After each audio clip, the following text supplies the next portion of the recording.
اب تک انسانوں کی طرف سے لکھی گئی سب سے شیطانی کتاب، جو کہ جادو اور عملیات پر مشتمل ایک ایسی کتاب ہے جس کو پڑھنے والا پاگل اور دیوانہ ہو جاتا ہے۔ اس کتاب کا نام شمس المعارف ہے، جو کہ عربی زبان میں لکھی گئی ہے، اور اس کتاب کو لکھنے والا شخص بھی عربی ہے جس کا نام احمد البنی مالک ہے۔ یہ کتاب 40 حصوں پر مشتمل ہے، جن میں یہ دعویٰ کیا گیا ہے کہ یہ کتاب فرشتوں، جنوں اور روحوں سے باتیں کرنے کا ایک واحد ذریعہ ہے۔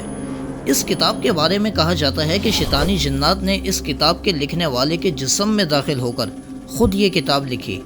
یہ کتاب جادوئی اور شرکیہ کلمات پر مشتمل ہے، جس کا مقصد یہ ہے کہ مسلمانوں کو دین اسلام سے دور کر کے شیطانی کاموں مثلا جادو وغیرہ میں لگایا جائے، اور ایک مسلمان کا اللہ پر سے یقین ختم ہو جائے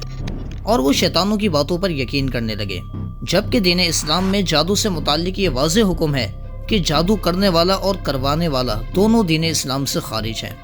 اس لیے کہ جادو میں انسان اللہ کو چھوڑ کر جنات سے مدد مانگتا ہے، جو کہ واضح طور پر دین اسلام کے خلاف ہے۔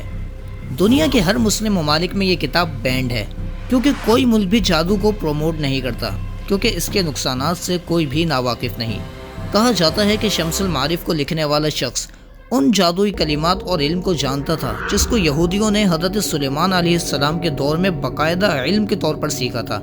اور احمد البنی ان جادوئی علم میں اس قدر ڈوب چکا تھا کہ شیاطین اور جنات نے اس کے جسم پر قبضہ کر لیا تھا۔ اس کتاب میں جگہ جگہ بابل اور عراق کے اندر رائج جادوگری رسومات کا ذکر ہے، اور اس میں عربی کے ساتھ عبرانی زبان کا بھی استعمال کیا گیا ہے، جو کہ اس جادوگری دور کی مشہور زبان تھی۔ کہا جاتا ہے کہ 6 صدی ہجری کے درمیان یہ کتاب عرب کے ایک بڑے تاجر محمد علی بن زید نے بڑی بھاری قیمت میں خریدی تھی، کیونکہ اس کتاب کی کوئی اور کاپی موجود نہیں تھی۔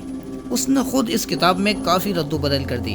اور وہ خود اس میں لکھتا ہے کہ جب بھی وہ اس کتاب کو پڑھنے لگتا تو ایک کالا دھواں اس کے سامنے ظاہر ہو جاتا، جس سے ڈر کر یہ بے ہوش ہو جاتا۔ اس نے یہ کتاب کسی جگہ چھپا دی، اور 100 سال کے بعد دوبارہ یہ کتاب منظر عام پر آئی۔ 14ویں صدی میں ابن خلدون اور ابن تیمیہ جیسے مشہور علماء نے اس کتاب کو ایک جادوئی حیثیت دے کر مسترد کر دیا۔